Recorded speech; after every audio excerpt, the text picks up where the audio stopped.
Satnam, thank you so much for tuning in, pun intended. My name is Felice Austin, and I am one of the authors of The Gift of Giving Life, and I am a hypnotherapist and a Kundalini Yoga and Meditation teacher. And I'm here today, I'm also a Mormon, and I'm a happy and active member of the Church of Jesus Christ of Latter-day Saints. And I'm here today to explain Kundalini Yoga and Meditation so that Mormons can understand what it is and why it is so relevant to you now. So first, let's talk about yoga. The term yoga actually means union with God. And it comes from the same root as the word yoke. And so when Christ said, "Take my yoke upon you," he could have been saying, "Take my yoga upon you." And because anciently yoga was about the practices and principles and disciplines that brought one into that state of union with God. Now today, yoga has become many different things. And there are approximately 22 different kinds of yoga that are taught throughout the world, about 8 major ones in the United States. And all of these different yogas sort of focus on different things. Some forms of yoga focus on posture, some on breath, some on meditation. But all of these yogas are actually facets of the diamond, which is Kundalini. They all broke off from Kundalini, which contains everything. Kundalini Yoga is thousands and thousands of years old. It predates all of those yogas.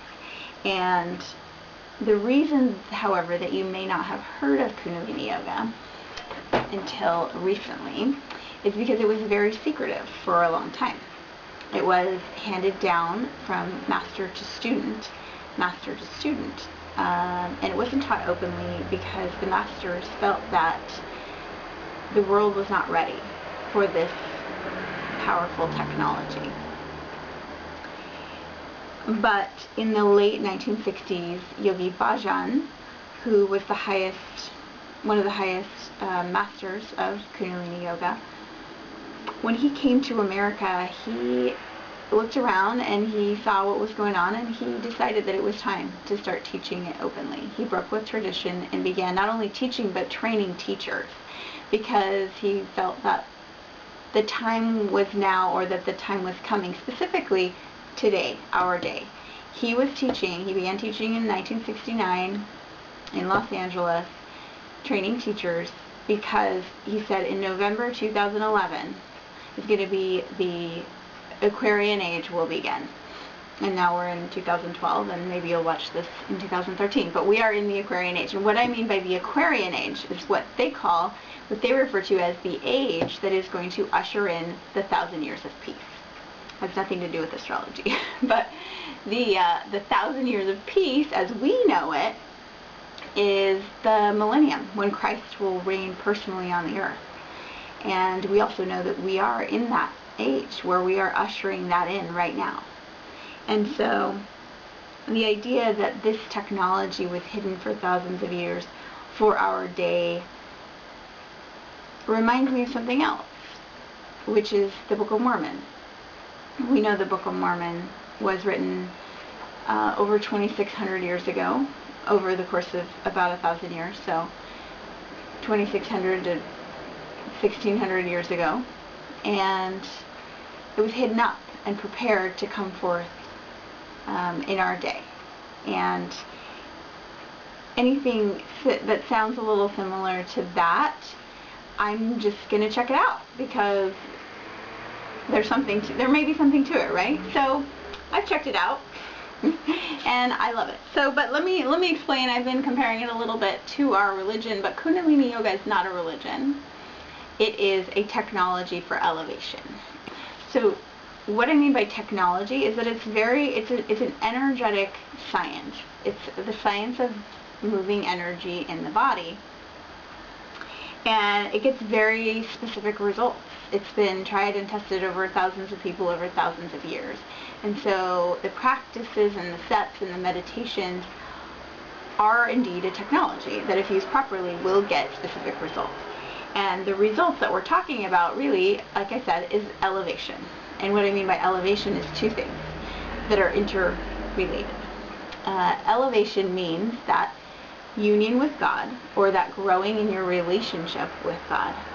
And also by elevation, I'm talking about the mind. So what Kundalini Yoga really understands is that a lot of our junk, a lot of our patterns, a lot of our behavior comes from stuff in the unconscious mind that was programmed in us long before we really had any say about it. Some of it's handed down epigenetically from our ancestors.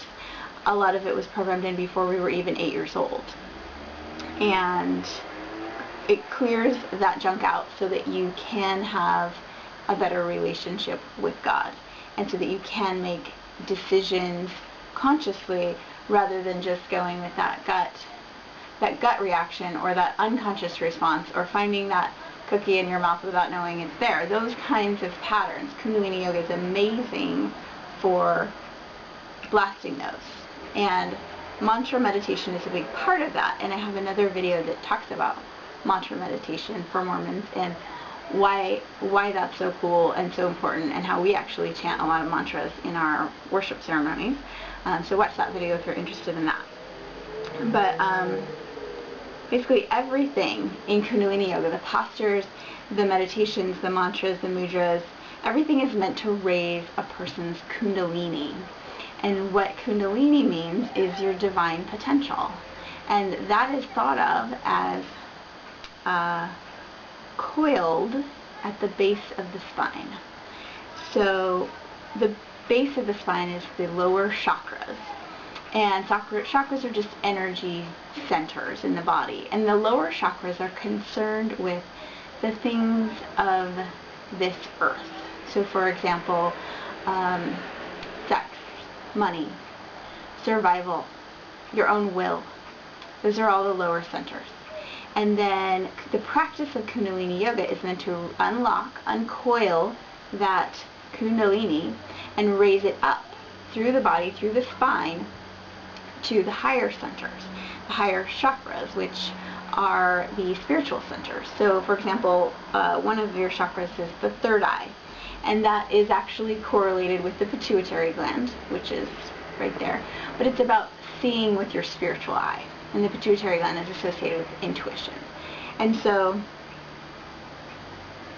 that's what it's all about. It's a technology for elevation. And so if you've never been to a Kundalini Yoga class, let me just tell you that it's never going to be what you expect. It's not stretching and turning on your head and listening to twinkling music. Basically, you never know what you're going to get, because each set is different. But it's wild, and it's fun, and it's for everyone. You don't have to be super flexible or super whatever. You just have to be open-minded, because they might make you like stick out your tongue or puff out your cheeks or do different things that unlock energy in the body. The only thing that I care about is that it works, and it never makes me do anything against my religion, and I feel awesome afterwards. So like I said, Kundalini Yoga is not a religion. However, Yogi Bhajan, because he was a Sikh, many of the early practitioners of Kundalini Yoga became Sikhs or were Sikhs, and a lot of the people that teach it now are Sikh. And if you don't know anything about Sikhism, it would be really cool to learn, because they actually have a lot in common with Mormons. But the point is no matter what path you are on, Kundalini Yoga can elevate that path. And I'm running out of time, so I'm just going to tell you my story. Kundalini Yoga, it's unconscious work. It works on the unconscious, and I'm a huge fan of that as a hypnotherapist. And I've worked through a lot of my unconscious patterns with hypnotherapy. But also, but you can't get rid of a pattern if you don't know you have it. And I had a pattern for 11 years. Actually, I had one for even longer. But I had some pretty big things in my life that I was struggling with, and after only about 6 months of Kundalini Yoga and meditation, they were gone, just completely gone. And I can't tell you how much joy that has brought into my life. And so I recommend that you try it.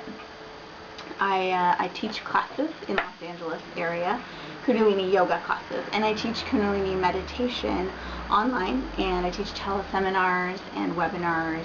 And so if you'd like to learn more about that, I have some fun stuff coming up. You can check out progressiveprophetess.blogspot.com, or you can check out thegiftofgivinglife.com.